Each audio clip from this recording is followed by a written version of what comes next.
Hello, Eric Bay here, and welcome to part 1 of the making of my debut album.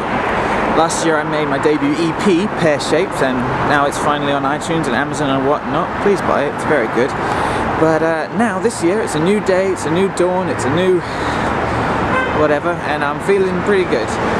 And I'm actually feeling very tired because I'm on my way to the studios now, where I'm going to be once again working with Joe Lonsdale.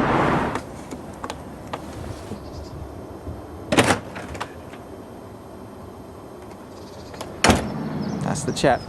By the way, I can pretty much guarantee that clip you just saw will be the only spontaneous bit of footage on this entire making of. The rest will be all pre-planned tomfoolery, so be prepared for that.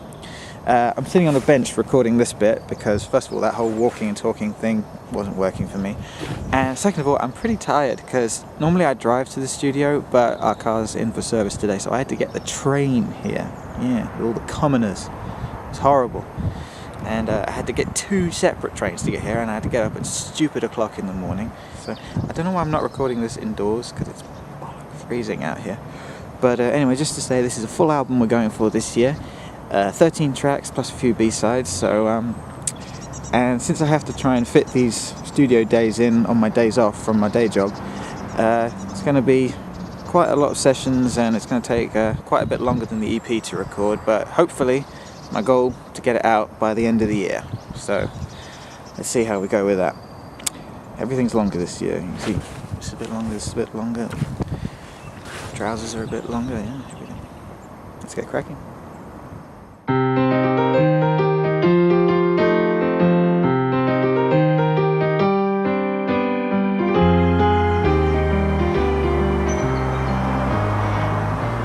Hello.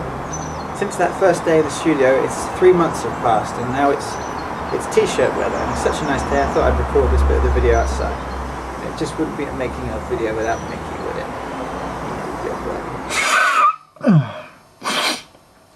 it? You know, I think I was mistaken before when I said it was t-shirt weather, because in England, to be t-shirt weather, it needs to be sunny and warm.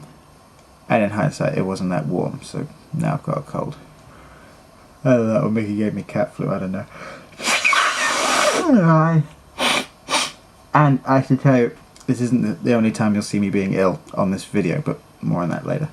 I've just come back from 4 days in the studio, where every day we had clear blue skies, and it was warm in the studio, so I think I just assumed that's because it was warm outside, but I realise now it's probably because the air conditioning in the studio just sucks. Or blows. I mean, cold air into...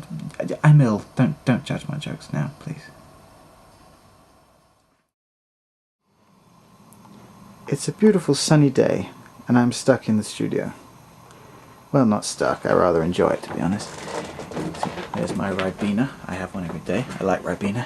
We're mixing Wonderkid. We're going back and tweaking it after the first mix. We got a pretty good first mix out of it, but with every song you do, there's always going to be little tweaks that you notice and you want to fix. You know, the hard part is actually knowing when to stop tweaking and just let the song be. Joe disapproves of tweaking this early. He thinks, you know, wait, let's get it all done and let's tweak it at the end. And I respect that viewpoint. It's just that even I'm going to want to do a tweak and then listen to it and then retweak and listen to it. And I'm thinking if we get it tweaked now, then I'll know what tweaks I want to make for next time, rather than just leaving one big... I'm going to stop saying tweak because it's annoying me as well. And there's Joe with his tea. Why do you disapprove of... You were lying when you said you went to get tea, didn't you? I have been assimilated. Let me just get my tea. Okay. This is the man who I put in charge of my music. I'm paying him to put masks on and take them off. What? Why do you disapprove of tweaking this early on in the recording? Because you're just going to want to do it again and again, and we'll end up retweaking your tweaks. This is exactly my point. Every time you are diluting the purity of what we created. There is something to that. There is something about the rawness of the first mix that is just special, isn't it? Yes. But I don't want special, I want right. Now do what I told you. Schnell. Wonderkid was the first song we recorded for the album, and it came together pretty quickly. We actually recorded it and got a pretty good mix out of it in about 2 days. But as you saw, I'll probably go back and change it many more times before we release it.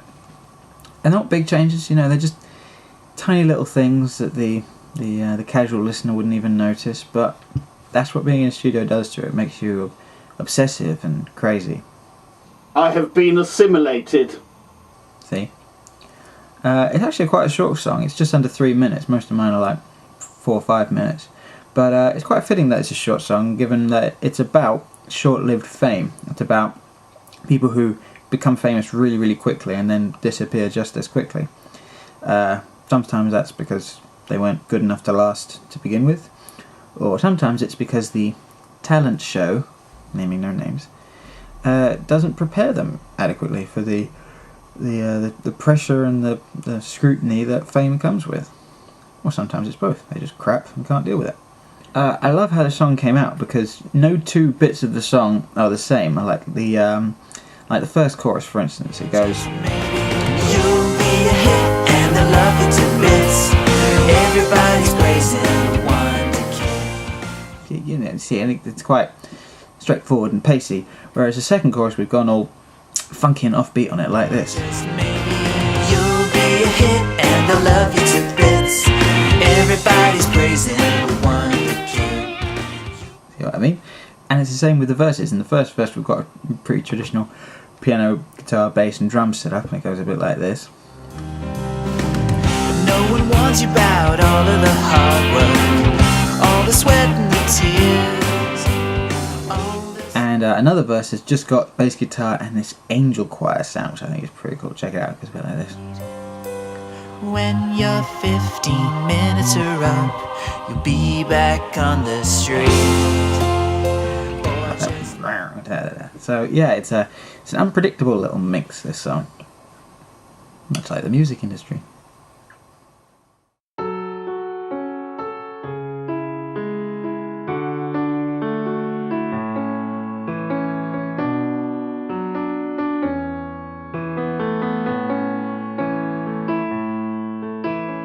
Wonderkid was quite unusual in terms of its structure and its arrangement. The second song we recorded, it's a ballad called You Knew. We've gone for a lot more of a traditional arrangement. It's a lot more simple, but I have to say it's probably the arrangement we've done so far that I think is the best. We've got, as well as piano and guitar and bass and stuff, we've got a little light Hammond organ there, which is lovely, and some light string pad and synth pad on there. But compared to some of the other tracks, we've really tried to keep it stripped down, not to let it overwhelm the melody and let the simplicity of the melody come through, and I think it's worked brilliantly.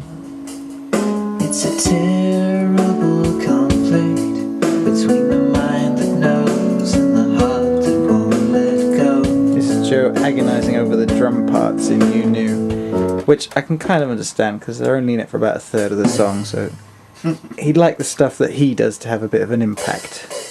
Oh! As if I'm doing this for my massive inflated ego. Yeah. I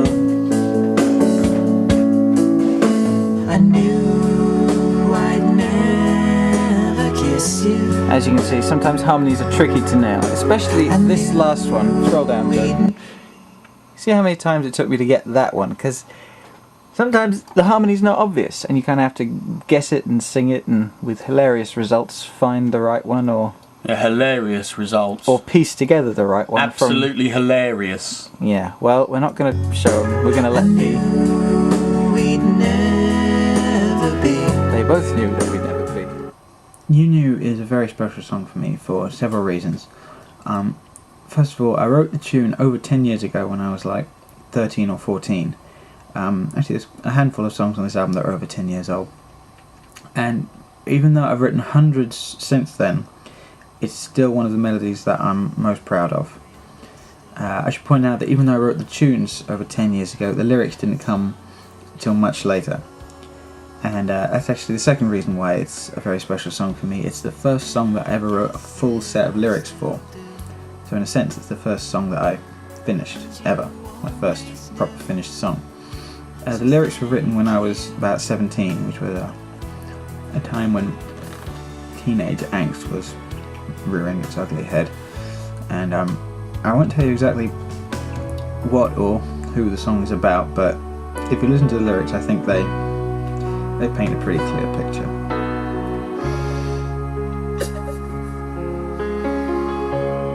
Unrequited love. This sucks. But hey, I got a good song out of it.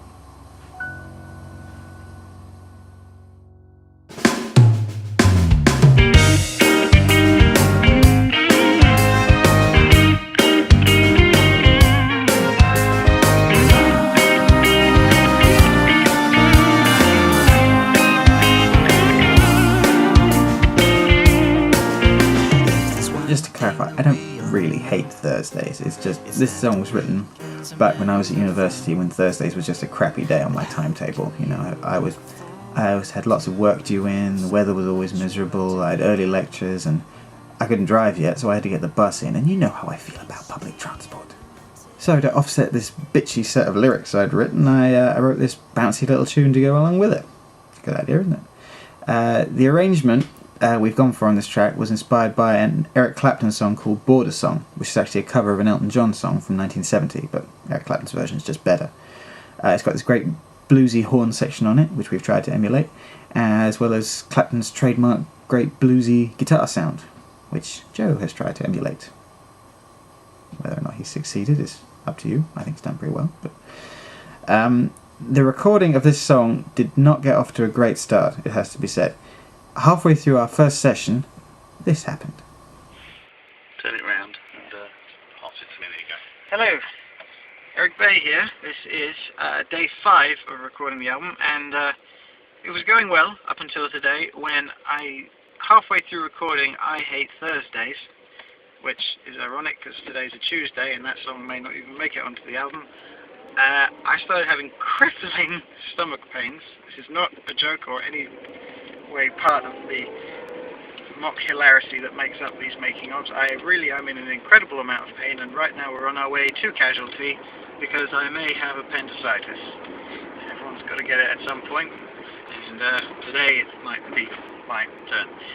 So recording postponed slightly, a little bit, and trying to cover any bumps because it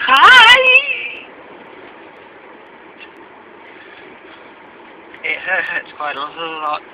So, but don't worry, all of you waiting for new music, you'll get some soon. And yeah, I'll be fine. It's all good.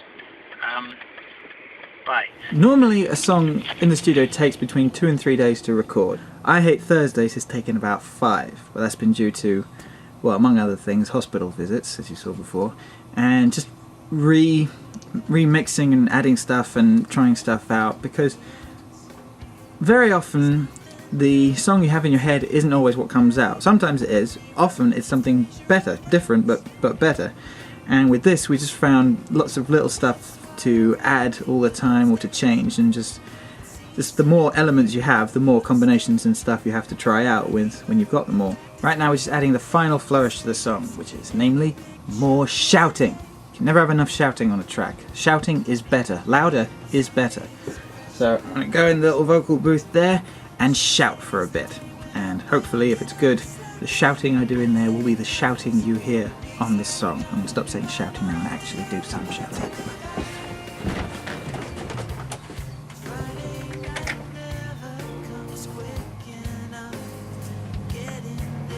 Alright, you ready to go? How sweet it'll be then. It's almost a 3-day weekend. It's almost a 3-day weekend. No, not that one. I was determined not to settle with this one because computer turning on. Because it's for you. You know, I don't want to shortchange you just because I'm tired of working on something, even though it's been a joy to work on this song because it's good fun. It's good fun to listen to, and it's now finished, and you can download it from the link either on screen now or just below. There you go. Great. Okay. Hope you enjoy it, because this one won't be on the album. This is strictly a solo